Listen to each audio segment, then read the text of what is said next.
For the past few months, I worked the night shift at a creepy old motel. It looked like something from a ghost TV show with dark hallways, old-fashioned furniture, and a spooky, silent feeling. I never thought I would end up working here, but when my last job fell apart, I needed something desperately. The motel was just outside a tiny, almost forgotten town, far from busy places. It felt even scarier tonight because I was the only person working. My shift started at 10 o'clock p.m. Earlier that day, the manager told me to expect a big group of guests around 10:30 p.m. This was unusual because the motel was small and usually quiet. The rooms could only be entered from the inside, and there were no outside doors like you see in cheap motels by the road.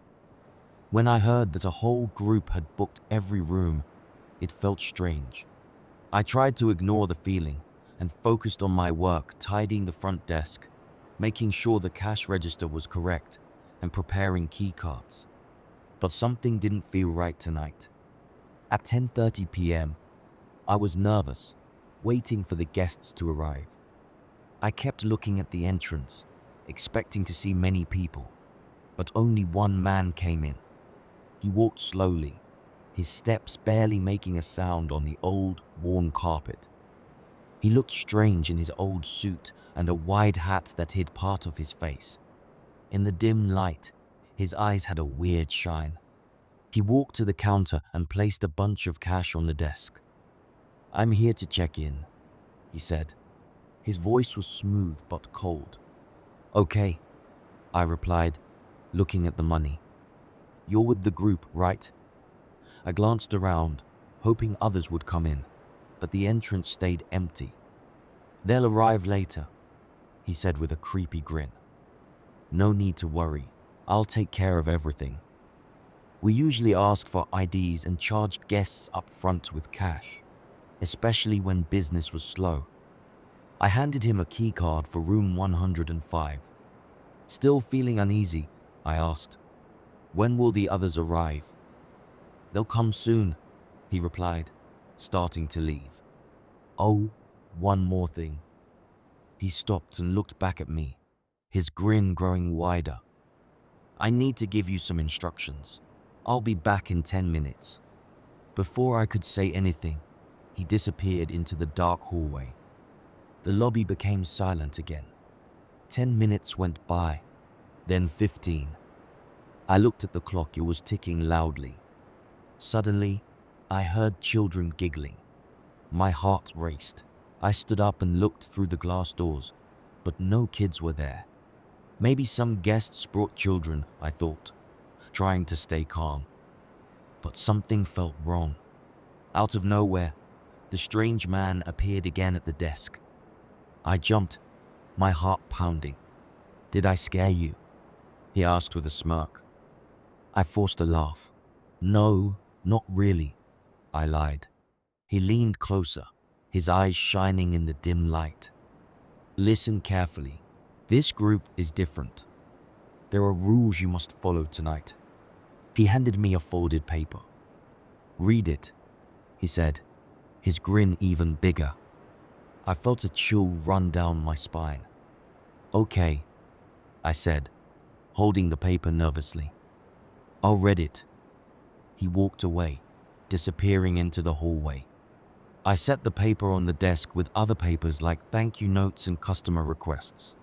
I had other work to do, so I tried to ignore the strange feeling and focused on my tasks.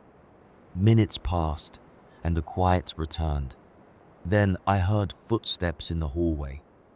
I sighed, thinking it was just the man again. The footsteps got louder, but then stopped right where I was looking. I waited, but nothing happened. My hair stood on end, and I felt scared. Maybe I was just being paranoid. Slowly, I moved toward the hallway, my heart racing.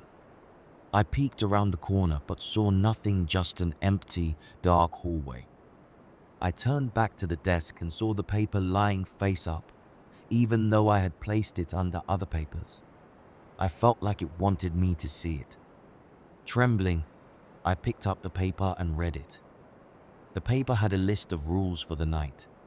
If you see any of us in the hallway at night, don't talk to us. We have a reason to be there, and it's not about you. If you see a crying child in the lobby or hallway, don't go near them. Turn around and hum softly until you're out of sight. If you hear voices from a guest room, don't be scared. Only speak when a voice you know asks you a question. Don't leave the front desk between 1:30 a.m. and 2 o'clock, even if you hear screams for help. I felt a cold sweat on my forehead. It was just past midnight. There were more rules, but I couldn't keep reading. It was all too much. I set the paper aside, shaking my head. I didn't want to deal with this strange game. I just wanted to get through the night. I leaned back in my chair and tried to calm down, taking deep breaths. It was almost midnight, and the group hadn't arrived yet. Maybe the man was playing a prank. As the minutes went by, the lobby was quiet again. Then I heard footsteps in the hallway. This time, a tall, thin man came out. His face was covered with a cloth or mask, and his arms and legs looked too long. He moved in a jerky way, like a puppet. I froze as he walked toward me. "Can I help you?" I asked, trying to stay calm. He didn't answer. He just stared at me, making the room feel heavy. A buzzing sound filled the air from him, getting louder and more annoying. I looked down at the paper again. It was a list of rules. One rule caught my eye. 5. If a guest stares at you for more than 5 seconds, close your eyes and count to 5. When you open them, they should be gone. The buzzing was too much. I closed my eyes and started counting.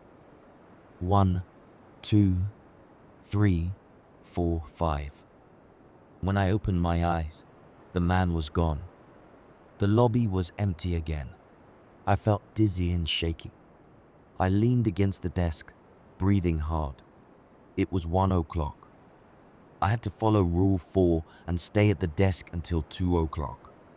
I read more rules. If you hear scratching under the doors, ignore it. If a child guest gives you a drawing, accept it with a smile and look at it. If you hear whispering behind you while at the desk, don't turn around.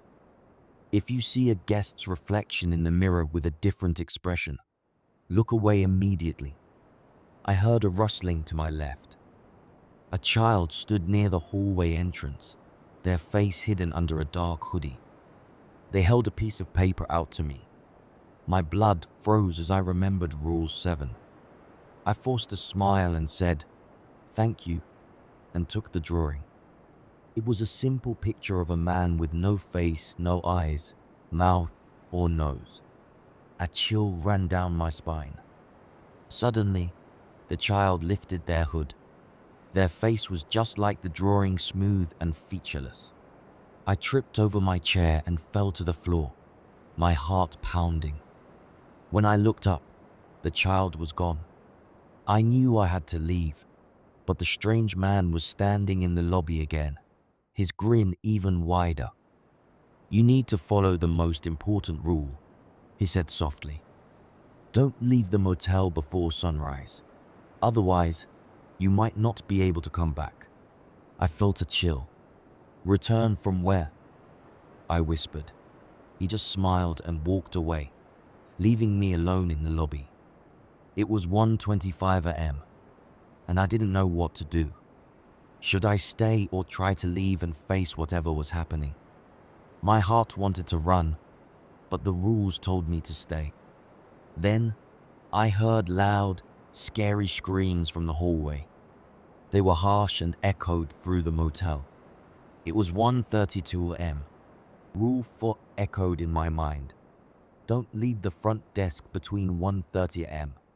and 2 o'clock, even if you hear screams for help.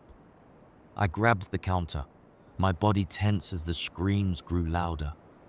They sounded like raw, animal-like cries that hurt my ears. At 1:37 a.m., the screams didn't stop. They seemed to come from everywhere, making me more scared. I remembered the rules and tried to stay calm, telling myself not to leave. At 1:45 a.m., it was getting worse. The screams turned into sad sobs and wails, like someone was in endless pain. My hands hurt from gripping the desk. At 1:58 a.m., there were only 2 minutes left.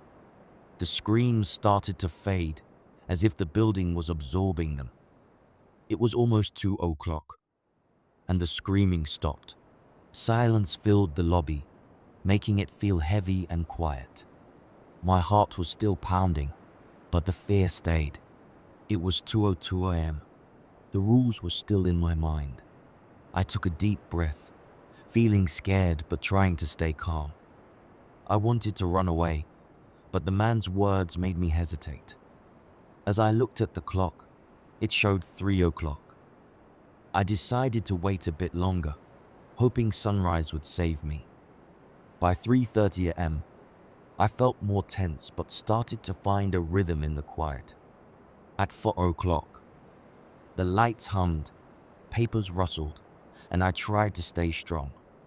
At 5 o'clock, I felt a change in the air.